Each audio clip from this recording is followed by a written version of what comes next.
और चलिए इस बीच कोरोना के आंकड़ों को लेकर बात कर लेते हैं। राजस्थान में बढ़ता हुआ कोरोना का संक्रमण परेशानी का सबब बना हुआ है। आज 1912 नए केस सामने आए हैं।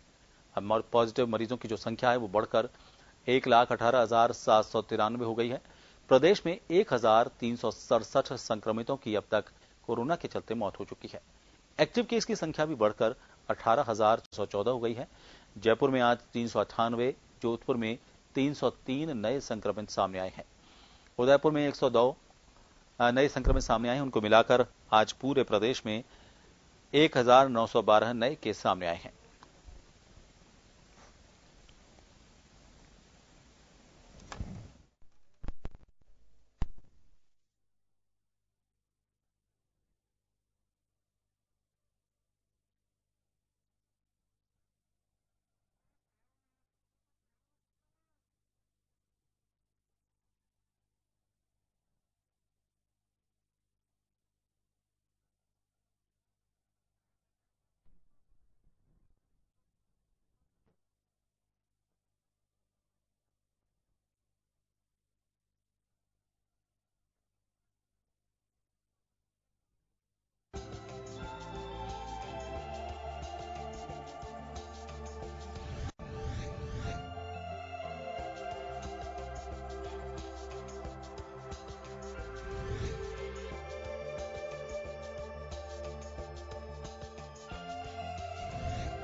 कोरोना के आंकड़ों को लेकर बातचीत करेंगे। जयपुर से हमारे वरिष्ठ सहयोगी सुदर्शन सिंह हमसे जुड़ चुके हैं। सुदर्शन, कोरोना के बढ़ते हुए आंकड़े नए कहानी बयां को कर रहे हैं और इस बीच अगर हम इन हालात की बात करें तो क्या उतनी संख्या में प्रदेश सरकार के पास आईसीयू बेड या फिर वेंटिलेटर वाले बेड या फिर हम बात करें कि जो ऑक्सीजन सिलेंडर लगे हुए बेड हैं, क्या उनकी व्यवस्था है? क्योंकि इसको लेकर ही अब चिंता ये है कि संक्रमण तो बढ़ने से रुक नहीं रहा, लेकिन अगर संक्रमण होता है तो कम से कम उसको बेड तो मिल जाए ताकि वो जल्दी से जल्दी ठीक हो सके, सही इलाज उसको मिल सके।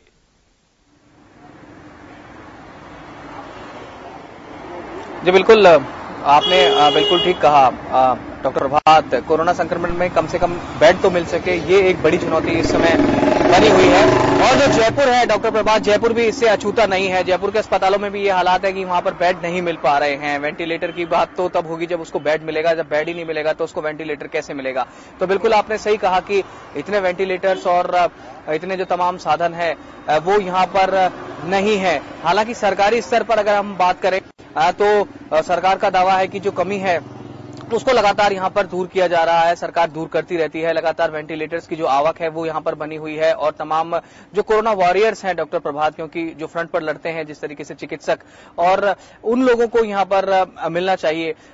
इसीलिए आप देखिए कि ऐसे हालात में जब पूरा देश कोरोना से लड़ रहा है, आप देखिए कि जयपुर के जो रेजिडेंट डॉक्टर्स हैं वो यहाँ पर हड़ताल के लिए मजबूर हो रहे हैं। तो स्थितियां आप देखिए कि किस तरह से वो कह रहे हैं कि सरकार हमारी सुन नहीं रही है। हमारी कुछ मांगे हैं कि अगर कोई डॉक्टर पॉजिटिव हो जाता है तो उसको इलाज में फ्री मिलना चाहिए, जायज मांग है। उनको खाना फ्री मिलना चाहिए, जायज मांग है। उनको वहां पर रहने के लिए फ्री उनको मिलना चाहिए, ये जायज मांग है। क्योंकि अगर वो हॉस्टल में आता है और मेडिकल कॉलेज में जो एफिलेटेड हॉस्पिटल है, चाहे एसएमएस हो या कोई भी दूसरा अस्पताल हो, वहां पर अगर वो जाता है तो उसके बाद में वो संक्रमित होता है तो हॉस्टल में नहीं जा सकता। वो रहेगा कहां, उसका इलाज कैसे होगा? भाई वो जो जिस तरीके से हुआ है, तो इनका यही कहना है कि जो हमारी मांगे हैं उसको यहाँ पर माना जाए और जो वैकल्पिक व्यवस्था है चिकित्सकों की वो यहाँ पर की जाए। डॉक्टर प्रभात, एक ये जो रेजिडेंट डॉक्टर्स हैं इनकी ये मुख्य एक मांग है कि तब तक वैकल्पिक डॉक्टरों की व्यवस्था की जाए, क्योंकि एक मानवीय पहलू भी होता है कि डॉक्टर पेशेंट को छोड़कर नहीं जा सकता और खासकर ऐसे में जब इनका ट्रेनिंग पीरियड है तो सिखाया जाता है कि पेशेंट को नहीं छोड़कर जा सकते।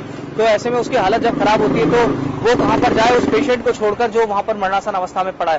तो स्थितियां यहां पर इस तरीके से भी बनती हुई दिखती है। हालांकि कई दौर की वार्ता हुई है डॉक्टर प्रभात रेजिडेंट डॉक्टर्स एसोसिएशन की मेडिकल कॉलेज में, तो चूंकि इनके प्रिंसिपल से ये मिलते हैं तो लगातार ज्ञापन उनको देते हैं। हफ्ते 10 दिन से ज्यादा इनकी मांगों को इनको कहते हुए हो गया कि हमारी मांगों की ओर सुना जाए, लेकिन जो इनकी मांगे हैं उन पर कोई यहाँ पर फिलहाल, हालांकि मंत्री स्तर पर भी वार्ता हुई है और एजुकेशन से जुड़ा हुआ मामला है, तो जो मेडिकल एजुकेशन सेक्रेटरी हैं वैभव गालरिया, उनके साथ में भी इनकी वार्ता हुई है, लेकिन यहाँ पर कोई हल फिलहाल निकलता हुआ नहीं नजर आता। और बिल्कुल आपने सही कहा कि ऐसे में जब प्राइवेट के हालात हम देखते हैं कि बिल्कुल एक तरह से लगा दिया गया बोर्ड की फुल है, वहां पर बेड की नहीं है, कोई वहां पर बेड की वैकेंसी नहीं है, अगर खाली होगा तो आपको दिया जाएगा, ऐसी बातें वहां पर कहा जाता है। प्रैक्टिकली ये जो चीज है ये जमीन पर फेस करता है। जब एक मरीज खासकर कोविड पॉजिटिव होता है तो उसको बेहद मुश्किलों का सामना यहाँ पर करना पड़ता है। लेकिन ये बात भी सही है